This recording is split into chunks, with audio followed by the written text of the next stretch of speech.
Guys, সন্ধ্যা kitchen দেখেন আজকের একটা রেসিপি বানিয়েছি ডাল পুরি। মুসুরির ডাল দিয়ে মুসুরির ডালটাকে সিদ্ধ করে নিয়ে জিরে ফোড়ন, জিরের গুঁড়ো আর সামান্য লবণ, গোলমরিচের গুঁড়ো দিয়ে ডালটারে শুকিয়েছি। এই ডালটারে এবারে আমি কি করব, এই লেচি একটা নিলাম, নিয়ে এরকম করে এই যে একটা ডাল পুরি বানাবো। এটাকে ডাল পুরি বানিয়ে দেখবেন, এটার সঙ্গে ধনেপাতার চাটনি দিয়ে খেতে বড় টেস্ট লাগে, ভালো লাগে খেতে। এই গোলা করলাম,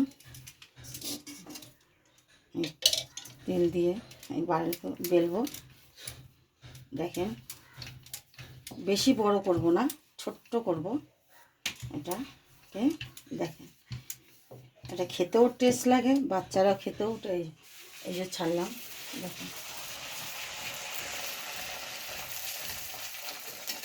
বেশি ভাজবো না, কড়া করে হালকা করে ভাজবো।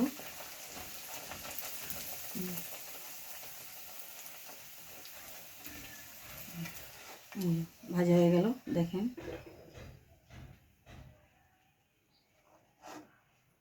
আচ্ছা ভাজা হয়ে গেল। দেখেন দেখতে কি সুন্দর লাগছে ডালপুরিগুলো। এর সঙ্গে ধনেপাতা চাটনি দিয়ে খেলে পরে ভালো লাগবে। আর আপনারা যদি খেয়ে যদি ভালো লাগে তাহলে আমারে সাবস্ক্রাইব করেন, লাইক করেন আর কমেন্ট করেন। নমস্কার।